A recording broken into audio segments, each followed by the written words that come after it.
Et de toute façon, en fait, j'ai depuis lundi toujours la voix extrêmement cassée. Et ça me fait quand même assez mal quand je parle. Oh, je suis Et un c'est bâtard. très peu audible. Et donc en vrai, je pense que c'est plutôt un mal pour un bien. Parce que, parce que je pense que je saurais pas façon faire le live. Parce que là, bah, tu l'entends, c'est pas possible. Rien n'est terminé. Rien. En effet, c'est impossible. Ouais, il est potox, c'est Antox, et bienvenue dans cette nouvelle, dans ce nouveau live, hein, concernant donc mon avis, cette fois-ci, sur l'épisode donc de cette semaine de koh. Alors, vous l'avez compris, hein, je pense, avec le message vocal que je vous ai fait passer. Pour Joe c'est pas possible, hein. Il a la voix complètement bousillée le pauvre, donc on va le laisser tranquille pour le moment. J'espère qu'il se rétablira très vite, sachant que normalement on est censé faire vendredi les traîtres, hein, je le rappelle, en live, et la vidéo sort bien sûr le samedi à 18 h, donc j'espère qu'il sera rétabli, parce que sinon peut-être que malheureusement il pourra pas non plus traiter des traîtres, ce qui serait un petit peu dommage, donc on croise les doigts. N'hésitez pas à aller le soutenir, hein, par rapport à sa chaîne YouTube, Le Monde de Joe, donc sur YouTube, ou par rapport à sa chaîne Twitch, Jordan Peer, hein. À chaque fois je fais le petit point d'exclamation SO, ça me fait plaisir, c'est moi qui régale, point d'exclamation SO, Jordan Peer. Si vous avez envie de le soutenir, n'hésitez pas à lui envoyer des messages d'amour. Sinon nous donc on va commencer par on va tout simplement traiter de cet épisode 2, hein, du coup concernant koh. Alors déjà c'est la première fois que je le regarde en direct. Habituellement je le regarde en décalé, parce que voilà, je m'en bats un peu les couilles. Là j'ai regardé en direct, en plus j'ai regardé en direct, forcément je me suis tapé le petit teaser du début d'épisode que j'aime pas regarder habituellement. Habituellement je regarde jamais, mais là j'étais obligé parce que bah, c'était du direct de toute façon. J'essayais de regarder à gauche à droite, mais j'entendais quand même des trucs. Donc il y avait certaines choses malheureusement que je savais par rapport à l'épisode. Il y a aussi certaines choses que je pense savoir par rapport à la suite. Donc ça fait chier, hein, bien évidemment ça fait chier, mais j'avais quand même envie de le regarder en direct.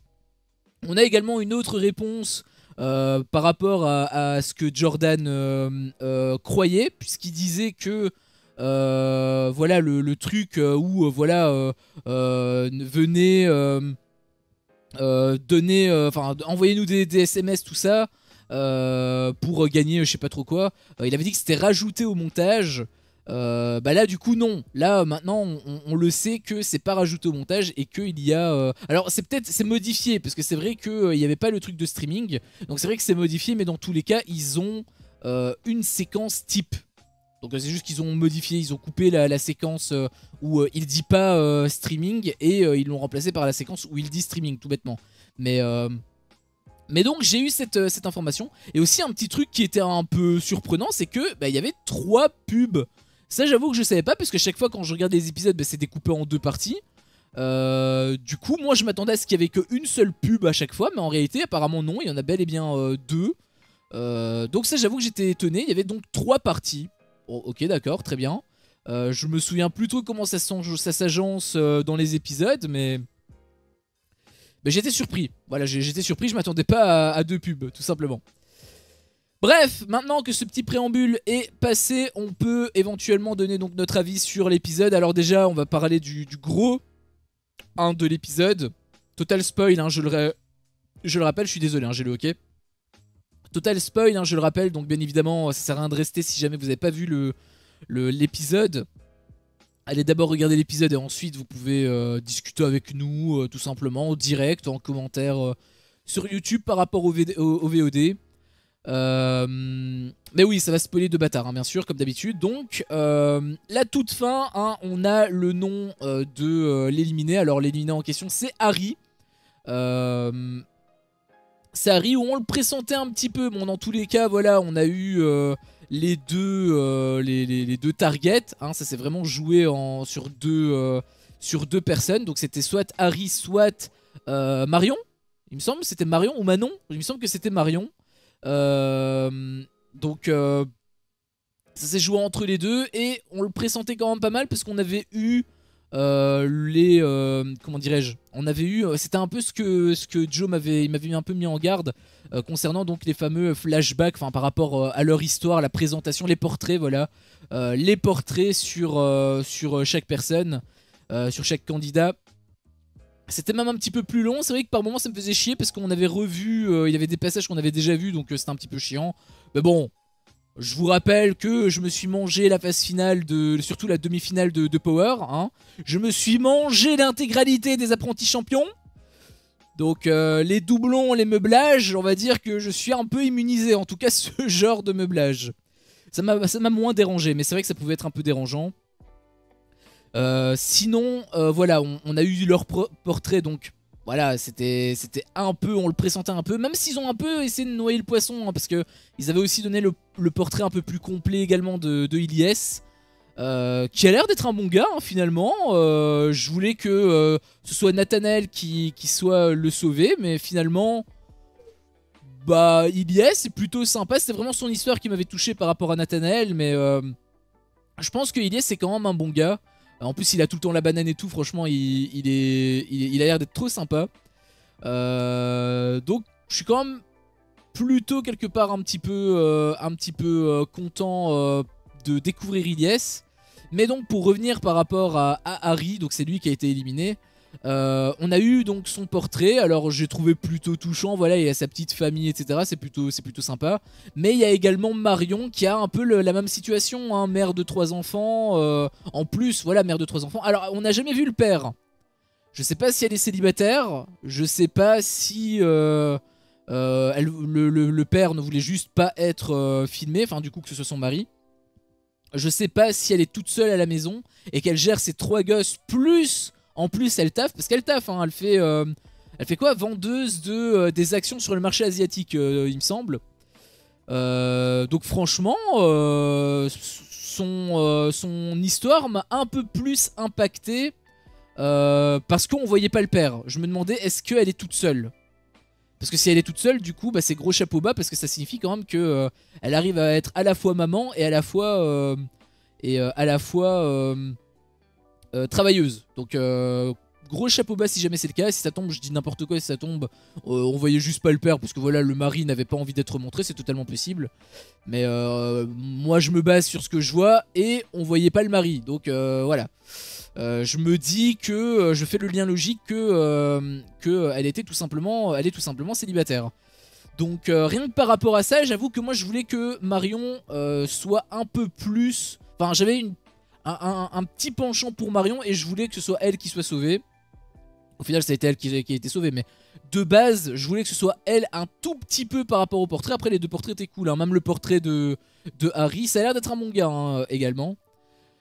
Par contre, il y a des trucs qui m'ont dérangé. Il y a beaucoup de choses qui m'ont dérangé. Il y a pas mal de coups de gueule également que je dois passer. C'est dommage, hein, que Joe n'est pas là parce que ça aurait été intéressant d'en débattre avec lui, mais j'aurais aimé aussi avoir son point de vue là-dessus.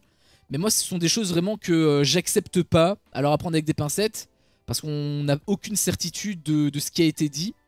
Mais si ça a été le cas, je ne cautionne absolument pas et je suis même limite gêné.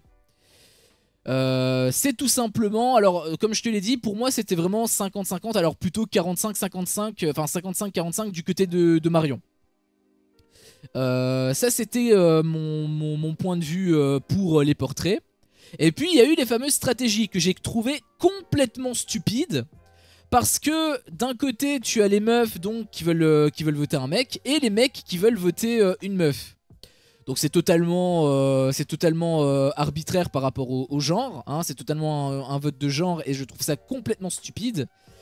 Parce que pour moi, t'es en équipe, l'intérêt c'est le but c'est de voir la personne la plus faible et d'éliminer pour ne garder que les plus forts et donc avoir la meilleure équipe possible. Pour moi c'est ça l'objectif. Preuve en est, ils ont eu, lors du premier épisode, ils ont éliminé Cécile. Pourquoi? Bon, parce qu'elle s'intégrait pas bien, mais également parce qu'elle était pas spécialement ouf niveau épreuve.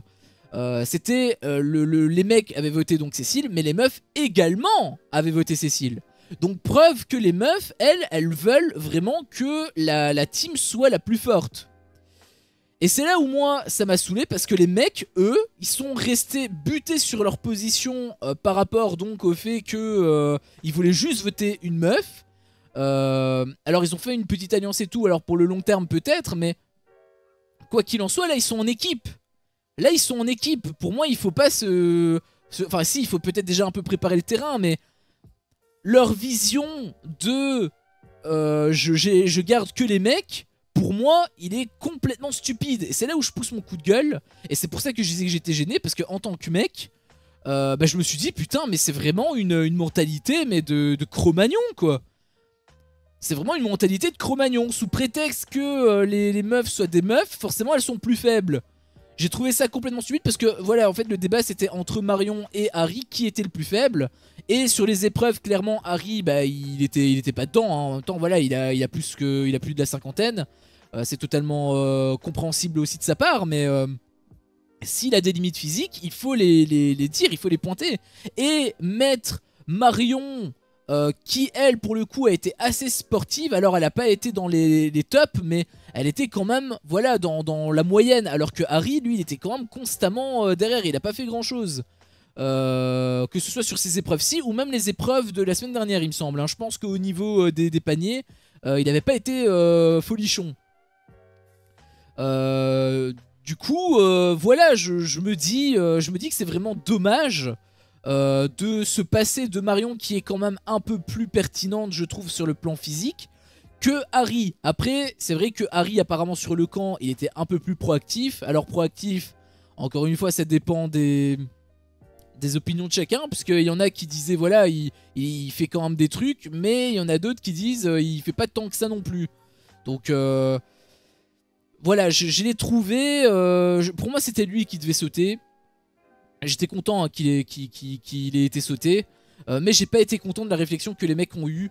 Pour moi, ils auraient dû avoir cette vision long terme de on est en équipe, on veut garder les plus forts. Et pas juste on est des mecs, alors du coup on reste entre mecs. Ça, c'est vraiment complètement stupide. D'ailleurs, j'avais un peu craché à la gueule, enfin là j'extrémise un peu le truc, mais je m'étais un peu moqué d'Alexandre par rapport à sa stratégie, le grand stratège qui veut faire des stratégies mais qui dit directement à son capitaine qu'il a envie d'éliminer. C'est pas ce que j'appelle une bonne stratégie. Là aussi, il a eu une stratégie qui était pas spécialement ouf, hein, parce que en gros il a donné sa parole aux deux camps et automatiquement il a trahi un camp. Bon là en l'occurrence c'était le camp des mecs, donc ça veut dire que là les mecs vont pas du tout bien le voir, et donc pour la suite, pour le long terme, ils vont se dire c'est un traître. Donc c'est compliqué pour lui. Je pense vraiment que c'est pas le pire stratège, parce que c'est que la deuxième édition que j'ai vue, mais c'est un mauvais stratège dans tous les cas. Lui qui se disait être bon stratège, au final pour moi c'est vraiment un mauvais stratège. Donc voilà, je maintiens ce que je dis par rapport à ces stratégies. Par contre, je tiens quand même à rectifier un truc, c'est que j'ai quand même été content qu'il était le seul mec à avoir un minimum de neurones connectés, à se dire ouais, c'est peut-être pas forcément la meilleure solution de garder que les mecs. Donc j'étais quand même très content par rapport à lui, par rapport à cette réflexion. Donc voilà, je tiens quand même à rétablir un petit peu la balance. Bon après voilà, j'avais pas non plus mal hein, par rapport au fait qu'il avait une stratégie un peu bancale. C'est juste que voilà, pour moi là, sa stratégie était pas bonne. Enfin ses stratégies sont pas bonnes. Encore une fois je les maintiens, mais au moins il a quand même un petit peu de réflexion. Donc peut-être qu'il peut avoir des meilleures prises de décision. Peut-être qu'il suffit juste qu'il réfléchisse, ou qu'il soit peut-être moins franc. C'est peut-être juste sa franchise qui va peut-être aussi lui porter défaut. Mais quoi qu'il en soit, pour moi là il est un peu dans la merde par rapport au mec. Surtout par rapport à Hugo, hein, parce que c'est lui le capitaine, il l'avait menacé et en plus il a trahi son clan. Alors Hugo a l'air d'être quand même posé, a l'air d'être quand même très réfléchi, donc ça c'est plutôt cool. Mais encore une fois, sur le long terme, quand il va y avoir réunification, je donne pas très cher de sa peau. Mais sinon voilà, sur ce passage là j'ai quand même été très content. Quelqu'un qui a rétabli la réalité, parce que voilà, pour moi la réalité c'était pas du tout le fait que les meufs soient moins fortes que les mecs. C'est un mélange hein. Il y a des meufs qui sont plus fortes que des mecs qui sont plus forts que des meufs, ça dépend. On est tous égaux. Alors bien évidemment, si tu prends l'élite de l'élite, si tu prends un bodybuilder nati, je veux dire, enfin les bodybuilders ne sont pas nati, mais admettons tu prends un bodybuilder nati, il en existe il me semble, il y a des compétitions comme ça qui existent. Tu prends un bodybuilder nati, tu prends une bodybuildeuse nati, automatiquement elles vont pas du tout avoir les mêmes performances, même par rapport au, par exemple, au soulevé de terre, si tu dois faire des épreuves de force ou quoi, il est évident que à une certaine échelle, les mecs vont surpasser les meufs à cause tout simplement de l'anatomie en fait. C'est tout simplement la proportion de muscles qui est supérieure, mais ça malheureusement les meufs elles peuvent rien y faire. C'est juste purement physique. Par contre là on parle vraiment pour l'élite. Pour la moyenne, il y a de tout. Il y a des personnes qui savent pas courir à 4 km heure pendant 2 minutes sans s'essouffler. Des mecs. Et il y a des meufs qui savent courir 15 km heure et être toujours fraîches. Tu vois, donc dans le milieu, dans la moyenne, c'est extrêmement éclectique. Donc c'est pour ça que je disais que pour moi, dire que les meufs sont inférieures que les mecs, de base, en appliquant ça en tant que certitude, pour moi ça m'a vraiment dérangé. Et le truc justement qui m'a beaucoup dérangé, où là pour le coup c'est vraiment un coup de gueule, alors encore une fois ça prend avec de grosses pincettes parce que c'est juste des propos qui sont sortis de la bouche d'une autre personne, donc c'est une autre personne qui a dit, il me semble d'ailleurs que c'était Cécile ou Marion, je sais plus en fait, je sais plus c'était qui, mais c'était une meuf qui avait dit en gros à sa copine les propos que Gustin a eu. Et Gustin, apparemment, il aurait eu des propos que je juge extrêmement graves, puisqu'il a dit, apparemment, encore une fois ça prend avec de grosses pincettes, mais apparemment il aurait dit que de toute manière un mec nul reste plus fort qu'une meuf. Un mec nul reste plus fort qu'une meuf. Je sais pas toi comment tu le prends, mais pour moi c'est un propos 100% misogyne. Voilà, je te le dis directement, pour moi il a été ultra sexiste sur ses propos. J'étais étonné d'ailleurs que c'était sorti. Alors après voilà, c'est pas lui qui l'a dit. Enfin, normalement oui, mais on le sait pas, on l'a pas vu, on n'a aucune preuve. Hein. Mais s'il s'avère vrai, je trouve que c'est extrêmement grave de tenir des propos comme ça. Et j'en suis même, c'est ce que je disais, j'en suis même gêné pour lui. Parce que je suis censé être de son côté, puisque je suis dans sa team, puisque je suis un mec. Mais je n'ai absolument pas la même vision que lui, donc je suis un peu gêné par rapport à cette mentalité. Pour moi c'est vraiment une mentalité archaïque. Je suis moi qui appréciais quand même relativement Gustin. En plus voilà, sa manière de parler et tout il me faisait rire. Cette mentalité là moi elle m'a beaucoup dérangé. Enfin ces propos là moi m'ont beaucoup dérangé. Donc je sais pas si c'est vrai, je sais pas si c'est faux, je sais pas en fait, je sais pas du tout. Je vais le mettre de côté, le ranger dans une petite boîte et le mettre à part. Mais quoi qu'il en soit, s'il s'avère exact, je poserai un gros coup de gueule là-dessus parce que pour moi, c'est inacceptable d'avoir ce genre de réflexion. Et donc c'est là où je voulais en venir, le petit Gustin, bah en fait il est bien mignon, il est bien gentil, il est bien cool, il est bien drôle également. Mais c'était un peu aussi lui qui était à la tête de cette stratégie-là. Et ça coïnciderait du coup avec les propos potentiellement qui pourraient être tenus. Enfin en tout cas qui ont été relatés par une autre personne. Ça pourrait coïncider. Donc moi j'ai envie d'y croire. Enfin non, j'ai pas envie d'y croire, mais la réalité fait qu'il y a plus d'indices qui démontrent que c'est potentiellement vrai que le contraire. Donc ça peut commencer un petit peu à accrocher entre nous deux. Enfin entre nous deux, il me connaît pas du tout hein, bien évidemment, mais je parle juste de mon expérience en tant que spectateur bien évidemment. Encore une fois je fais qu'une critique de l'épisode de Koh-Lanta, je ne suis pas du tout dans ces bails là. Ça sert à rien de venir chez moi et de me flinguer, parce que je n'aime pas une personne que vous n'aimez pas. Je suis qu'un humble trou de cul qui expose donc sa vision. Donc voilà, par rapport à Gustin, vraiment gros coup de gueule. Et il y a eu le deuxième petit coup de gueule. Alors en réalité c'est pas vraiment un coup de gueule hein, parce que moi je le pressentais. C'est déjà la première, c'est Lola déjà. J'avais dit qu'elle était très directive, etc. Là, le fait qu'elle ait donné un ordre, des ordres, notamment un ordre qui était sur un ton très brutal, je trouvais, dans l'épisode 1. J'avoue que j'aimais pas ça. Si elle m'avait parlé comme ça, clairement, j'aurais envoyé chier.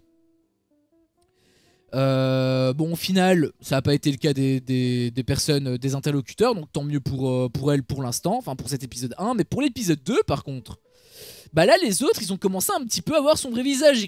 Ils ont commencé à capter. Fabrice, il avait dit, voilà, elle aime bien voir la lumière sur elle, même d'autres personnes, notamment Michel, qui était censé donner le totem, la d'immunité, il était censé le porter. C'est lui un peu qui l'a gagné parce que voilà, il a hardcarry la team en fait. Il a niqué trois éléments. J'y reviendrai un peu après lorsqu'on discutera des épreuves, mais il a été clairement le plus performant. Et en plus, c'est lui qui offre la victoire finale puisque c'est lui qui donc touche la dernière cible. Donc c'est légitime que ce soit lui qui ait récupéré le totem d'immunité. C'était ce que Denis avait fait. Et c'est quelque part un peu dommage qu'il ne l'ait pas gardé parce que c'est justement Lola qui l'a gardé du début jusqu'à la fin sur le retour.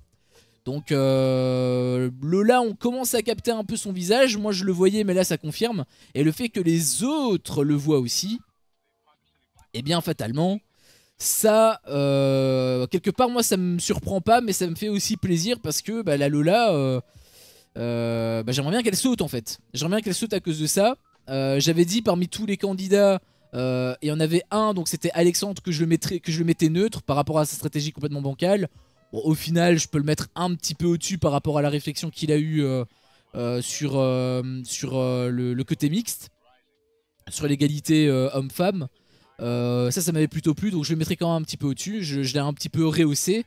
En revanche, la Lola, elle baisse encore un peu dans mon... Enfin, en fait non, elle baisse pas, parce qu'au final, elle reste au même niveau. J'étais quand même déçu sur l'épisode 1, et là c'est juste confirmation. Donc au final, elle baisse pas. Pour moi, c'est pas une surprise. J'espère quand même que si les jaunes doivent éliminer, que ce sera la première, enfin que ce sera la suivante à être éliminée. Dans tous les cas, qui tu veux éliminer d'autres? Parce que à part Cécile et Emmanuel qui étaient vraiment mis à part, tout le reste est assez performant en épreuve et assez intègre. Donc là, ça va vraiment se jouer à des détails, je pense, à ce niveau-là. Excusez-moi, je devais tousser. Donc là, pour moi, ça va commencer à être intéressant ici. Puisque donc, on sait que Cécile s'est barrée et que Emmanuel donc, a été sur l'île maudite. J'y reviendrai également un peu plus tard. Mais donc voilà, là à mon avis ça va vraiment être intéressant du côté des jaunes. Du côté des rouges, pour moi ils se sont un peu déchirés. J'espère qu'ils vont se ressouder et qu'ils vont avoir une vision plus long terme et qu'ils vont un peu élargir leur champ de vision parce que encore une fois c'est une vision très archaïque, je trouve, très dépassée. Donc voilà, la Lola elle a confirmé un peu ce que je pensais d'elle. Et également une autre personne qui là pour le coup elle a été vraiment beaucoup plus dure. Autant Lola, voilà, elle est un peu en dessous de la moyenne pour moi, mais on va dire que voilà, c'est peut-être dans son caractère. Pour l'instant il n'y a rien qui me montre qu'elle doit baisser ou qu'elle doit monter. Pour moi vraiment c'est confirmation, donc pour moi elle bouge pas. Par contre, je sais plus c'est qui la deuxième merde. C'est la deuxième meuf donc du côté de la tribu maudite, de l'autre île. Donc maintenant tu as Emmanuel qui les a rejoints par rapport au duel, j'y reviendrai après. Et tu as donc Vanessa et tu en as une troisième, je sais plus comment elle s'appelle. Faut vraiment que je me remémore des noms. Mais cette troisième personne, elle avait donné des ordres également. J'avais senti, même tout le monde l'avait senti dans tous les cas sur le premier épisode. Je l'avais dit. Et là, ça s'est également un petit peu confirmé comme avec Lola, par rapport à son caractère, etc. Sauf qu'elle a été beaucoup plus néfaste, j'ai trouvé. Bon alors, par rapport à Lola, on peut pas comparer, parce que Lola, elle a pas encore eu cette confrontation à la réalité. Mais elle, juste un petit ordre de rien du tout, et encore ordre vite fait, c'est juste pour gagner du temps, tu vois. Parce qu'il faut faire le feu, donc il faut se bouger. Et tu as Vanessa donc, qui avait demandé un truc à cette meuf-là.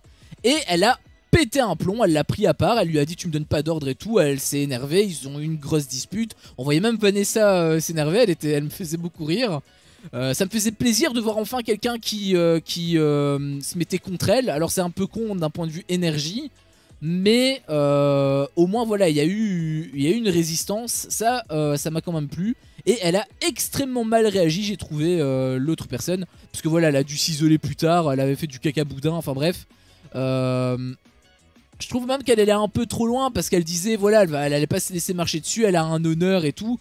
C'est pas un déshonneur d'accomplir une tâche qu'on te demande, quoi. Elle a bien donné des ordres lors de l'élaboration de la tente. Personne n'a cassé les couilles, hein. Il aurait pu avoir aussi un déshonneur ou quoi avec Vanessa. C'est pour ça que avec elle, pour moi, elle a vraiment baissé dans mon estime, parce que bon, déjà, je savais qu'elle donnait des ordres et tout, mais surtout, elle a pas bien réagi. Elle aurait pu accepter le truc ou discuter vite fait, mais sans s'emporter. Là, elle a été complètement emportée par ses émotions. Et en plus c'est totalement ironique parce que ce qu'elle reproche à Vanessa, bah, c'est exactement ce qu'elle faisait depuis l'épisode 1. Donc vraiment elle a un peu baissé dans mon estime. Je me souviens plus de son prénom, il faut vraiment que je me refasse des cours là-dessus, mais que je fasse mes devoirs, mais voilà. Quoi qu'il en soit, elle a un peu baissé dans mon estime, mais c'est aussi quelque part confirmation par rapport à ça. J'ai quand même beaucoup apprécié Vanessa, hein. Elle a du caractère et tout, ça me fait plaisir. Elle a l'air d'être forte, hein. Mine de rien. Elle est très mince. On voyait qu'elle était extrêmement souple, ça peut potentiellement lui donner quelques avantages. En gros, elle a des aptitudes physiques que les autres n'auront peut-être pas, donc ça peut peut-être jouer en sa faveur. Il y avait aussi Maxime, je sais pas si je l'ai dit dans l'épisode 1. Il me semble que je l'ai dit, mais je le répète au cas où je l'aurais pas dit. J'en ai pas beaucoup parlé, dans tous les cas je pense, mais c'est un peu un outsider pour moi. Parce que le mec, voilà, bon après il s'était entraîné et tout, on voyait il s'entraînait pour grimper aux arbres, etc. Mais il a l'air d'être ultra complet. Et c'était l'avis que j'avais donc à l'épisode 1, et à l'épisode 2 ça s'est un peu confirmé parce que, voilà, il pêchait, il avait même appris apparemment une technique à Hugo, alors qu'il a déjà fait Koh-Lanta. Donc c'est pas mal, et je pense que le petit Maxime, il a un potentiel. En plus, il a une bonne tête et tout, moi je l'aime bien. J'aime bien le petit Maxime. Il est un petit peu au-dessus pour moi. Il est un petit peu au-dessus.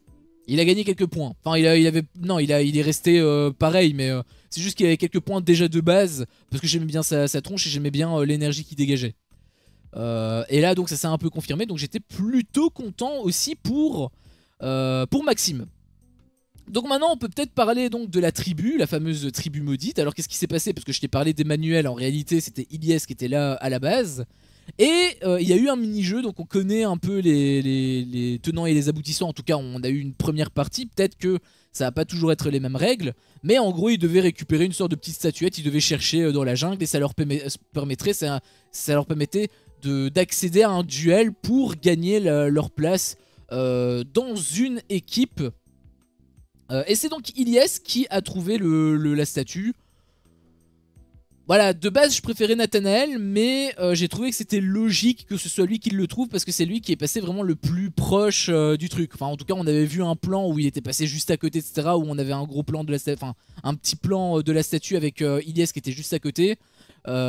J'imagine que s'ils ont montré ce plan là, c'est que c'était lui qui était vraiment le plus proche, parce que sinon ils auraient montré un autre qui était encore plus grand en termes de tension. Donc j'imagine que c'était Ilyes, et donc pour moi c'est quelque part un peu mérité que ce soit lui qui le récupère. Donc voilà, il a récupéré la petite statuette. C'est pour ça d'ailleurs hein, qu'on a eu son comment dirais-je, qu'on a eu son portrait de manière un peu plus complète. Un portrait de manière un peu plus complet. Donc c'était plutôt sympa. Il a pu donc accéder au duel. Il a dû affronter les jaunes parce que c'était eux qui avaient perdu la première épreuve.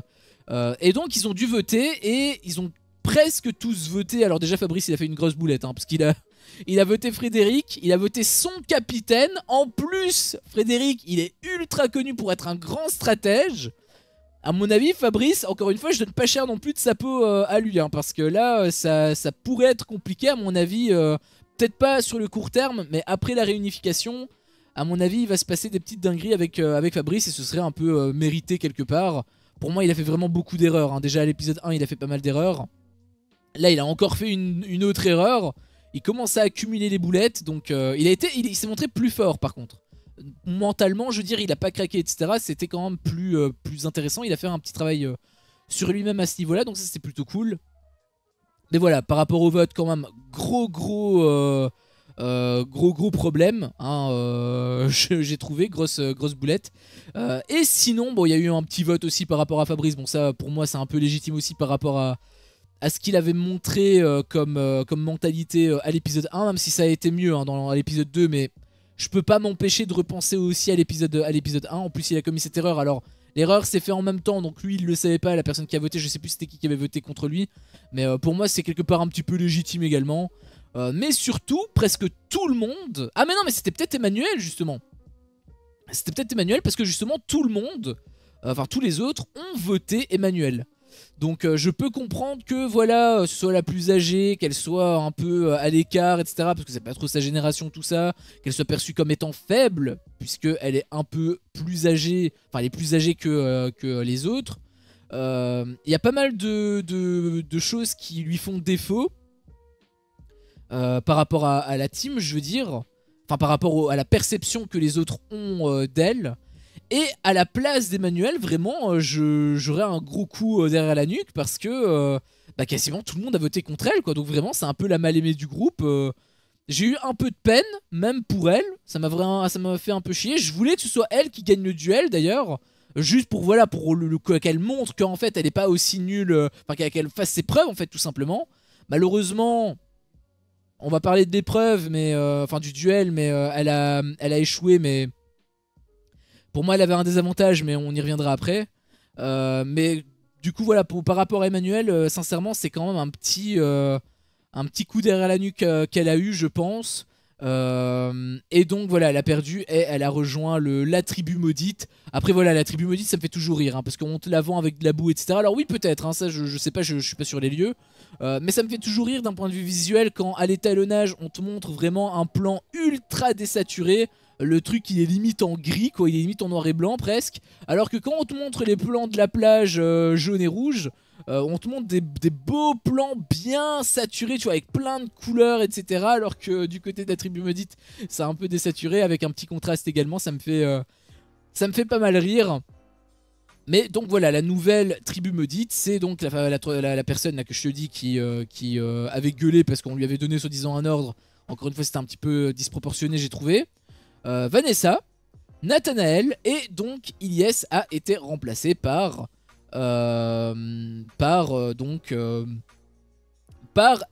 Emmanuel. Donc voilà, c'est la nouvelle tribu maudite. Et donc on a également des infos sur la tribu maudite. Globalement, peut-être que ça va pas se passer tout le temps de la même manière, mais j'imagine que globalement ça va être à peu près la même chose. Globalement tu vas avoir phase 1 recherche d'un truc, phase 2 duel, et du coup bah, il va avoir des switches tout simplement. Après il me semble que Denis avait dit qu'il y aurait que 2 personnes qui seraient réhabilitées et 2 qui vont être éliminées suite à cette tribu maudite. Donc comment est-ce que ça va se passer? Est-ce qu'il va y avoir des tournantes jusqu'à un certain point et arrivé à un certain point il va avoir le duel éliminatoire? Si c'est le cas, ça pourrait être extrêmement injuste. Parce que, imaginons, ils font ça pendant plusieurs épisodes où ils changent, etc. Et au dernier épisode où il y a cette opportunité, cette possibilité, ils changent avec une personne qui n'a jamais été dans la tribu maudite et qui doit jouer sa place une seule fois directement alors qu'il n'a jamais mis les pieds là-bas. Et il perd alors qu'il avait gagné le tout premier jeu, je le rappelle, hein, parce que le délire de la tribu maudite, c'était par rapport au tout premier jeu. Vraiment, si ça se déroule comme ça, ce serait ultra injuste. Sincèrement, ce serait ultra injuste. Ça dépend qui est éliminé, mais quoi qu'il en soit, ce serait quand même ultra injuste. Je trouve, même d'un point de vue stress, etc., ça aura quand même un petit impact psychologique. Donc, à faire attention, j'ai envie de dire, mais je sais pas comment ça va se passer, mais j'ai un petit peu peur. Voilà, j'ai un petit peu peur par rapport à ça. Concernant donc le fameux duel, parce que j'en avais parlé. Alors le duel, c'était un duel que on avait déjà vu une partie par rapport à la structure dans des crosses, notamment donc les Marseillais contre le reste du monde. Et même contre les motivés en fait, hein. Il me semble que c'était vraiment le cross, on avait vu ça, c'était même Vivian qui était sur la poutre là. Il faisait même le con, il avait même perdu alors qu'il aurait dû gagner easy, enfin bref. Je vais pas revenir là-dessus. Mais globalement, ouais, hein, globalement, c'était en gros une planche où tu devais tenir en équilibre. Sauf qu'il y avait une petite particularité, c'est qu'en plus tu devais construire une petite tour, t'avais en gros deux disques, un panier à ta gauche et t'avais des petits blocs que tu devais donc mettre, les empiler les uns les unes au-dessus des autres sur l'autre petite tablette, là sur l'autre petite table, en utilisant qu'une seule main et en étant en équilibre bien évidemment, parce qu'une fois que tu touches, l'équilibre ne se fait plus et ta tour se détruit. Et il devait en enchaîner 4 en plus, il devait enchaîner 4 blocs. Donc vraiment j'ai trouvé le duel ultra dur, sincèrement BG pour, enfin gros GG pour Ilyes, parce que il a été quand même très impressionnant. Et aussi un petit coup de gueule pour le jeu en lui-même. Alors malheureusement ça, ils y peuvent rien parce que ça dépend. Dans tous les cas il va forcément avoir des disparités, des inégalités par rapport au physique, hein. Ça c'est indéniable, mais c'est dommage quelque part parce que Emmanuel qui a été choisi, si ça avait été Frédéric, je pense que le duel aurait été beaucoup plus serré. Alors que là malheureusement comme c'est Emmanuel, le problème c'est que c'est une meuf qui est très très mince. On voyait qu'elle galérait à tenir la planche parce que tout simplement le poids à mon avis du truc était vraiment énorme par rapport à son petit gabarit. C'est vraiment un tout petit gabarit alors qu'à côté Ilyes c'est une montagne de muscles. Il suffit juste de voir la facilité que Ilyes avait de tenir en équilibre alors que Emmanuel elle a vraiment galéré à redresser la planche. Pour moi elle s'est complètement fait couillonner, hein, je te le dis honnêtement, pour moi elle s'est un peu fait couillonner. Elle a eu un énorme désavantage. Bon bien évidemment c'est pas la faute de la prod, c'est pas sa faute à elle, c'est la faute à pas de chance en fait, hein, tout simplement. Il y a personne qui est responsable de ça, mais c'est dommage parce que du coup le duel n'a pas été équilibré. Voilà, après c'est pas forcément le but que ce soit équilibré, mais ça aurait été mieux pour le suspense. Là, pour moi Emmanuel malheureusement elle s'est un peu fait baiser, donc voilà, un peu déçu. C'est pour ça que j'ai petit coup de gueule, mais en soi c'est petit coup de gueule sur personne, en fait c'est petit coup de gueule sur la situation, hein, globalement, donc ça m'a un peu fait chier, mais voilà, c'est la faute à pas de chance. Dommage pour elle, déçu pour elle. J'espère quand même qu'elle va réintégrer l'aventure, parce que c'est quand même, ce serait quand même bête de sortir sur ça. Surtout qu'elle n'a pas pu faire ses preuves. Encore une fois, moi j'aurais aimé qu'elle montre aux autres qu'elle en vaut la peine. Moi j'aurais aimé ça en fait. Donc à voir, déjà il va falloir qu'elle retourne en duel, et il va falloir que le duel en question soit un duel plus équilibré pour qu'elle puisse également avoir une chance de gagner. Parce qu'en plus c'est même pas eux qui choisissent leur adversaire. S'ils avaient pu choisir leur adversaire, bon ok, peut-être que là il y avait moyen, mais si s'ils peuvent pas choisir leur adversaire, bah dans ce cas là ça va juste être théoriquement c'est censé être le plus faible, mais ça dépend en fait, parce qu'apparemment les rouges ils votent plutôt par rapport au genre, donc ça va dépendre de qui perd la première épreuve.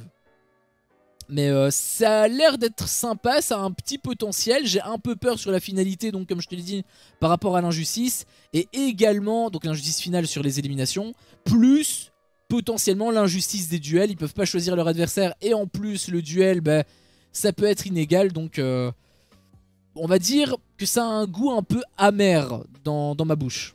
On va dire ça. Alors du coup, concernant les épreuves, parce qu'il y en a eu deux bien évidemment, je compte pas le duel dedans, hein, bien sûr. Le duel pour moi c'est un truc à part. Donc il y a eu deux épreuves. Donc la première épreuve c'était une sorte de parcours du combattant. Voilà, il devait récupérer un truc, le faire transporter, le trimballer avec, en le passant en dessous des bambous, au-dessus des trucs, etc. Un parcours du combattant quoi. Puis il devait cramer, il devait faire du feu, cramer une corde, libérer comment ça s'appelle, la torche, la faire passer par un petit chemin, un petit pas, enfin, j'allais dire un labyrinthe, mais c'est pas un labyrinthe non plus, mais voilà, un petit chemin où il a des petits obstacles, pour pouvoir donc brûler cette fameuse torche, et ensuite faire le chemin inverse pour pouvoir la mettre donc sur le truc, je sais pas comment ça s'appelle. Ça me fait penser au JO d'ailleurs, hein, le machin là. Je sais pas si c'était prévu comme ça ou si tous les ans ils font la même chose. J'en ai aucune idée, mais ça me faisait un petit peu penser au JO. Et donc ce sont les rouges qui ont gagné. Les rouges qui avaient une sacrée avance au début et qui par la suite se sont un peu fait rattraper. Ça a été très serré. Ça a été un peu, plutôt pas très, mais ça a été un peu serré sur la fin. Ça s'est un peu resserré sur la fin, mais ils ont quand même eu un petit avantage de temps. Enfin un petit avantage, ils ont eu une petite avance. Donc les jaunes, vraiment c'était assez mal parti, hein. J'ai vu cette première épreuve, je me suis dit oula, est-ce que les jaunes vont tout perdre? Heureusement qu'il y a eu la deuxième épreuve, mais là j'étais pas trop serein honnêtement. Donc voilà, les rouges ont gagné, tant mieux pour eux. C'était un épreuve confort qui n'est pas des moindres, puisqu'ils ont pu donc gagner des équipements pour pêcher. C'est d'ailleurs comme ça que Maxime a pu montrer à Hugo une technique de pêche.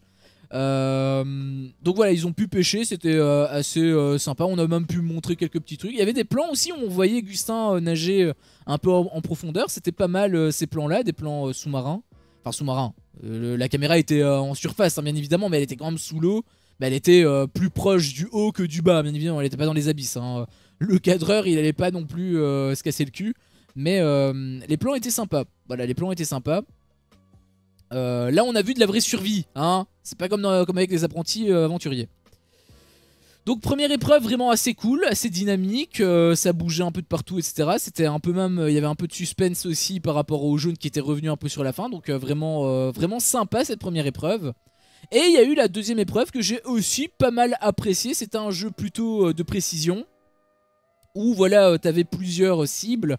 Et à l'aide donc d'une sorte de gros, enfin de structure en gros qui te permet une sorte de catapulte, en fait une catapulte manuelle où tu devais mettre une munition. Alors je sais plus, je pense que c'était une sorte de balle ou un truc comme ça, et tu devais taper, enfin tu devais simplement toucher les cibles et tu devais niquer toutes les cibles pour être gagnant. Il en avait 9 des cibles au total.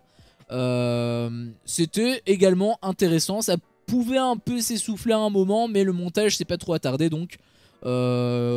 Et en plus il y avait aussi du suspense parce que il y avait les rouges qui étaient un peu en avance. Du coup moi je me suis dit bon bah c'est les rouges qui vont gagner. Et au final hop, remontada, les jaunes ont réussi à remporter l'épreuve. Donc c'était quand même assez cool. J'ai failli m'étouffer.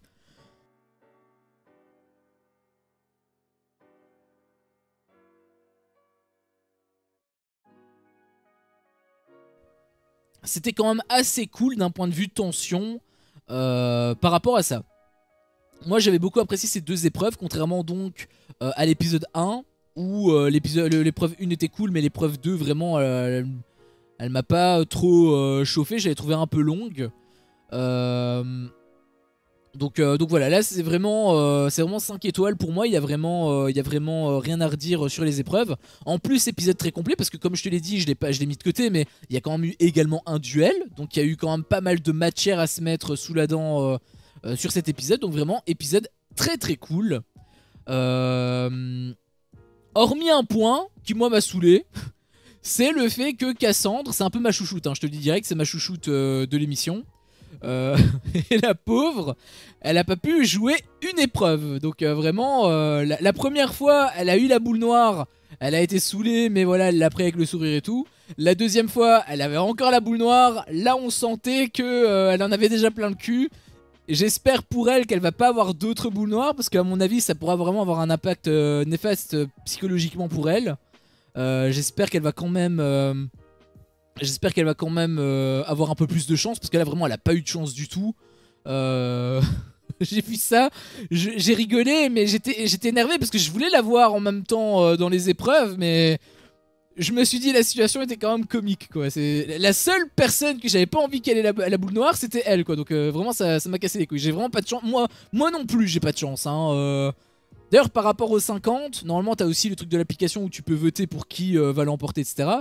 Honnêtement, je vais peut-être le faire la première fois, mais je pense que je vais m'arrêter là, parce que habituellement, les personnes pour qui je vote au début, bah, ils sont très rapidement éliminés. Vraiment, je te dis, je suis un poissard, mais de ouf. Donc, autant sur les 50 que sur Koh-Lanta. Donc, vraiment, ça m'a bien saoulé le délire de la boule noire. J'espère que c'est pas elle qui va aller au truc là, après la réunification, là, je sais plus comment ça s'appelle, à l'Assemblée je pense. J'espère que c'est pas elle, parce que s'ils doivent aller à la boue noire, 100% celle qui la chope, elle se fait éliminer comme ça. Donc vraiment, ça me ferait bien chier. Ça me ferait bien chier, mais j'espère qu'elle va avoir un peu plus de chance, que la roue va tourner. D'ailleurs, il y avait Lola qui avait dit un truc comme ça. Je vous avais dit quoi, blablabla. Il y avait Denis qui avait demandé qu'est-ce que vous avez dit. Et elle avait dit justement ça, mais en faisant des caisses, tu vois. Elle avait dit ça c'est la roue, et elle fait ça. Enfin, elle avait dit une connerie comme ça, enfin bref. Et j'avais vu ça, je me suis dit, mais what the fuck, c'est une gamine ou. Je suis en face de qui là? Je me suis posé cette question. Je trouvais qu'elle en avait vraiment fait des caisses. D'ailleurs, Alexandre, il avait été beaucoup saoulé par rapport à ce visage. Et je peux totalement le comprendre, parce que c'est vrai que c'est un peu irritant. Enfin, ça peut être irritant. Après, moi, je la vois juste quelques fois à l'écran. Donc, c'est vraiment le montage qui me donne cette impression. Mais si même les autres ont cette a priori sur elle, à mon avis, c'est pas pour rien. D'autant plus que eux ils sont avec elle à jaune 4. Alors pas les rouges hein, mais les jaunes, s'ils ont des propos comme ça, ils sont avec elle tout le temps. Donc je pense que mon ressenti est peut-être un petit peu justifié. En tout cas il y a une part de vérité là-dedans. Et donc ce sont les jaunes qui ont gagné, qui ont réussi à être immunisés. Donc les rouges qui ont été éliminés. Comme je te l'ai dit hein, pour moi Michel il a vraiment été impérial. Gros potentiel aussi d'un point de vue, peut-être pas stratégie, mais d'un point de vue épreuve. Je pense qu'il a vraiment un gros potentiel. Enfin, même pas un gros potentiel. Pour moi, il est vraiment très très fort. On le voyait même, il faisait du crossfit en fait. Hein. On voyait qu'il faisait des tractions, il me semble, hein, des tractions, des dips, des trucs ainsi, des trucs à poids de corps. Donc vraiment, il a l'air d'être très chaud physiquement. Et en plus, il a une mentalité qui me plaît beaucoup parce qu'il est très humble. C'est pas le genre de mec, voilà, c'est ce qu'ils avaient dit quand il devait mettre le totem. Il avait pas trop voulu le mettre, c'était les autres qui ont dû le pousser. Ça montre quelque part une certaine humilité, donc ça me plaît beaucoup. Et il a même eu également des conseils pour l'un de ses coéquipiers, conseils bienveillants, donc preuve que il est assez gentil. Je pense que c'est quand même un bon gars. Honnêtement, il faut pas juger le livre à sa couverture. Mais quand j'avais vu sa tronche la première fois, je me suis dit, oh putain, lui c'est un méchant Disney. Lui c'est un méchant Disney. Il a des sourcils froncés à 24. Il est ultra maigre. On le voit vraiment, il est super mince. Il a vraiment les joues creuses et tout. Cheveux noirs, longs. C'est un méchant Disney, hein. Lui, si tu dois faire un méchant, bah il aurait sa tronche. C'est ce que je me suis dit au début. Et au final, je pense sincèrement que c'est une crème, ce mec. Donc vraiment, bonne surprise par rapport à ça. Et je pense que je vais m'attarder un peu plus sur certains plans où on le voit, parce que il a l'air d'être assez intéressant. Donc voilà, après c'est bon, c'est là où il y a eu les problèmes avec Lola. Bon, je l'ai dit, on n'y reviendra pas. Et il y a eu ensuite donc la fameuse stratégie avec Harry qui est sorti. D'ailleurs, Harry, à un moment donné, il y a un mec, il a écrit Harry comme Harry Potter. Ça va. Alors, honnêtement, quand j'avais entendu son prénom, j'avoue, je ne savais pas comment ça s'écrivait, mais bon, j'imagine qu'il a donné le bon orthographe. Hein, j'imagine que c'était le cas, donc. Peut-être que la personne en question n'avait pas été attentive sur ça, mais le fait qu'elle, enfin elle, en termes de personne, peut-être que c'était un mec, peut-être que c'était Alexandre hein, d'ailleurs qui a écrit ce prénom, mais bref, la personne en question a complètement écorché son prénom, donc ça m'avait fait un petit peu rire, mais voilà, sinon globalement voilà, c'était un peu tendu, enfin il y avait une petite tension etc, c'était quand même assez cool. J'avais pas mal apprécié donc cette petite tension de cette élimination, et j'étais très content de la finalité. J'étais parti sur une mauvaise note avec la première Cécile qui avait été éliminée. Bon, en réalité, c'était quand même assez légitime, mais voilà, pour l'erreur qu'avait fait Fabrice, j'aurais préféré que ce soit Fabrice. D'ailleurs, encore une fois, il a encore fait une grosse erreur en mettant le prénom de Frédéric. Il a même un peu justifié le truc, mais on sentait une petite tension. D'ailleurs, Frédéric, il commençait à avoir il commence à avoir des stratégies, hein, parce qu'il commence à avoir une petite alliance avec Lola, Frédéric, il en avait d'autres, je sais plus c'était qui. Charlotte, il me semble. Donc il commence à sortir le masque du stratège. Et il y avait un plan qui me faisait hurler de rire parce que voilà, il disait, on l'entendait en voix off, voilà, il va falloir que je reprenne les stratégies, etc. Et on voit un plan en fait où tu as Frédéric qui regarde aux alentours et on voit qu'il réfléchit, tu vois, en même temps. Et là, je me suis dit, oula. En fait, sur ce plan-là, j'ai pas vu hein, sur les autres éditions. Puisque la seule édition que j'ai vue, il n'était pas là. Mais en voyant ce plan-là, honnêtement, j'ai eu des frissons. Je me suis dit, oh putain, lui, il est dangereux. D'un point de vue je sais pas si ses stratégies sont ultra bien ou quoi hein, par rapport à avant. Apparemment, c'est le maître stratège, donc c'est comme ça qu'il a été vendu. Donc, moi, je connais pas plus que ça. J'ai pas encore eu l'occasion de voir ce visage-là. Mais sur ce plan-là, je sais pas si c'est son aura qui fait ça, mais sur ce plan-là, j'ai eu peur. Je me suis dit, si j'avais été candidat, je me serais chié dessus. Vraiment, j'aurais senti un truc bizarre, tu vois. Et ça m'a plu, en fait, ce sentiment. Ça m'a vraiment plu. Mais du coup, voilà, on va peut-être voir... Les choses sérieuses vont peut-être commencer d'un point de vue stratégie. Bon, par rapport au jaune, ça s'est déjà un petit peu fait. Là, par rapport au rouge, ça vient de se faire. Ça se confirme un petit peu plus par rapport au jaune. À mon avis, il va commencer à avoir du mouvement. En plus, comme je te l'ai dit, Ilyes a remplacé Emmanuel. Donc si les jaunes doivent éliminer, qui est-ce qu'ils éliminent? Lola, parce qu'apparemment elle fait pas trop l'unanimité sur la plage. Ou quelqu'un d'autre, mais on sait pas. Après, il y a aussi un clan hein, par rapport avec Frédéric, Lola, etc. Donc peut-être qu'ils vont se protéger eux-mêmes. Je sais pas trop comment ça va se faire, mais parce que Lola c'est un peu le bras droit de Frédéric. On la voit tout le temps collée au capitaine. Par intérêt ou pas, je sais pas, mais c'était ce qui avait été émis à l'épisode 1. Mais quoi qu'il en soit, voilà, il y a des choses qui vont se passer. Ça, c'est clair. Donc, ça va commencer à être cool. Épisode un peu timide quand même, mais au final, ça commence un petit peu à se décanter. Donc, ça commence à devenir intéressant. Il commence à avoir des petits clashs aussi. Même si on regarde pas Koh Lanta pour ça, hein, bien évidemment, mais voilà, s'il y a des petits clashs, etc., ça reste toujours popcorn. Donc ça reste toujours du divertissement. Et aussi, je suis curieux, un moment, j'ai réfléchi à ça, hein, et je suis un peu curieux. Honnêtement, j'avais dit que j'aimerais bien que ce soit Vanessa qui soit sauvée et pas l'autre. Sincèrement, ça me ferait plaisir que ce soit l'autre qui rejoigne l'équipe des jaunes. Juste pour voir comment elle va réagir face à Lola. Elle qui a un fort caractère qui donne des ordres, elle qui n'aime pas recevoir d'ordres, comment est-ce qu'elle va réagir? Est-ce qu'elle va réagir exactement de la même manière qu'elle a réagi avec Vanessa? Est-ce que Lola va réagir exactement de la même manière que elle réagit, donc en mode miroir? Ou est-ce qu'elle va se montrer plus intelligente? Je sais pas. Mais je suis très curieux et j'avoue que j'aimerais bien qu'elle intègre l'équipe des jeunes juste pour avoir cette confrontation, tu vois. C'est juste pour avoir cette confrontation. Donc voilà. Et aussi, petit point, enfin c'est une petite parenthèse hein, à la limite, mais on avait vu Charlotte qui était un peu dans le mal à un moment donné, elle bouffait la coco, etc. Franchement, elle m'a fait de la peine, hein, parce que je reconnais que quand tu n'aimes pas un aliment mais que t'as faim et que t'es obligé de le manger, en fait, elle décrivait tout son sentiment, le fait qu'elle avait envie de vomir, etc. Et je me suis mis à sa place et je me suis dit, putain, mais c'est vrai que ça doit être horrible, quoi. Donc sa situation, vraiment, elle est pas... Franchement, elle vit pas sa meilleure aventure, hein, contrairement à Jacques, par exemple.